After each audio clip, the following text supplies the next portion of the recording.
inna riba al-jahiliyati mawdu'atun, sesungguhnya muamalah ribawiyah, riba itu riba tertolak sudah Pak. Ini yang merusak tatanan kehidupan kita bermasyarakat. Monggo dievaluasi semua Bapak ya, ada nggak di antara kita terjebak dengan perbuatan riba ini? Ini 1400 sekian tahun yang lalu Pak, Nabi sudah mengingatkan bab ini Pak.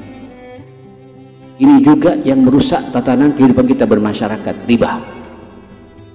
Tadi sore juga baca ya maaf sekalian, ini korban dari perbuatan riba ini ma'asal muslimin.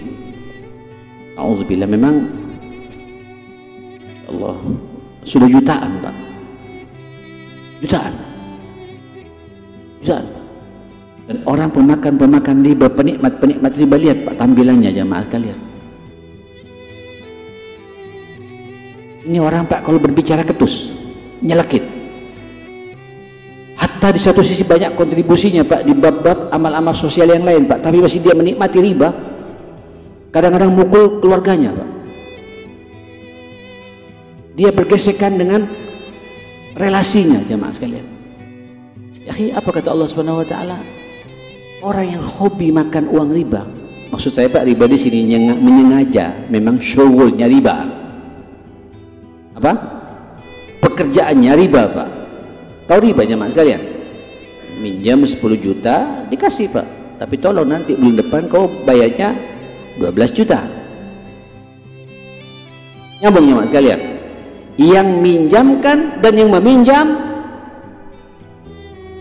bahkan ya mohon maaf Pak, yang nyatat karyawannya semuanya di neraka kata Nabi Sallallahu Alaihi Wasallam. Kalau dia tidak tobat kepada Allah Subhanahu Wa Taala. Memang sengaja Pak masuk ke dunia seperti itu. Ya jangan main-main loh Pak. Riba itu dampaknya luar biasa Pak. Tak mukul sampean, mukul anak Pak. Kadang tak mukul anak Pak, mukul fisik kita Pak. Mukul liver sampean, mukul jantung sampean Pak. Tidak hanya itu Pak, yang paling dahsyat mukul moral orang itu Pak. Moralnya dirusak oleh setan. Sesungguhnya pemakan riba itu mereka tidak berdiri kecuali berdiri seperti orang yang sedang kerasukan setan karena mendapatkan tekanan Pak. Sampai lihat Pak, orang pemakan riba seperti itu ngamuan, tersinggungan, pikirannya selalu negatif sama orang jamaah sekalian. Memang makanan haram ini ma'asyar muslimin dengan cara-cara riba seperti itu, na'udzubillah. Sampai Nabi mengatakan Pak, dosa terkecil kalau sampai ngambil riba dan sampai menikmati walaupun hanya sekecil Pak, mungkin 0, tapi menikmati jemaah sekalian, itu dosanya paling ringan. Itu sama dengan zina dengan siapa? Orang bayangkan ya, orang tuanya dizinai ma'asyar muslimin. Lalu bagaimana kalau yang gede-gede begitu? Ini bangsa ya rusak Pak karena masalah riba Pak. Naam, pinjol itu Pak. Mudah-mudahan jamaah di sini tidak ada yang pinjol-pinjol Pak. Hati-hati Pak. Ini sekarang korbannya sudah jutaan Pak. Ini sekarang lagi dikawal betul oleh aparat. Mudah-mudahan polisi kita betul-betul mengawal jamaah sekalian gitu. Dampaknya luar biasa. Bahkan di mana? Di Jombang atau di mana jamaah sekalian? Di Kediri atau di mana? Ada seorang ibu membakar suaminya karena pinjol ini Mas. Hah? Nggak tahu itu. Dibakar sama istrinya dan gak kuat sudah Pak, rusak, kerasukan semuanya aja Pak, rusak tatanan ini Pak. Dan ini nasihat Nabi Sallallahu Alaihi Wasallam kepada kita, jangan main-main Pak di bab yang satu ini, muamalah. Sampai begini Pak, saya berkali-kali menyampaikan jamaah sekalian, ya Allah, apa sih yang kita ragukan dengan rezeki ini Pak? Rezeki ini sudah ada kaplingannya semua dari Allah Subhanahu Wa Taala, tidak bisa lebih, tidak bisa kurang ya akhi. Saya berkali-kali menyampaikan, Inna Allah khalaqa ibni Adam fi batni ummihi 40 yawman nutfah, summa takunu 'alaqatan mithla dhalik, summa takunu mudghatan mithla dhalik. Faja'a faba'atha Allahu malakan fayabhathu, summa akhadha bi ruhi, dimasukkan ke tubuh kita roh itu Pak. Rohnya roh yang dari mahfuz dimasukkan ke dalam tubuh kita.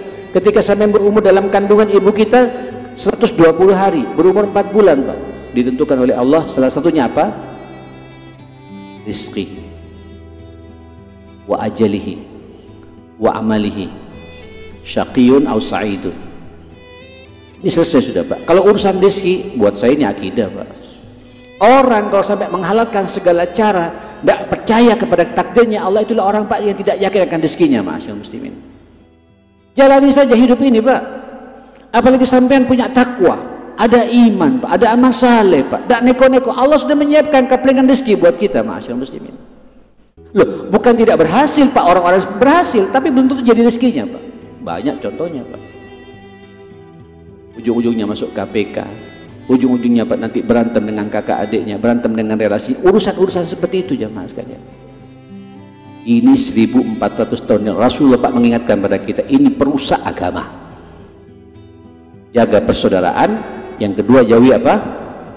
Jauhi apa? Permainan riba, perbuatan riba ini.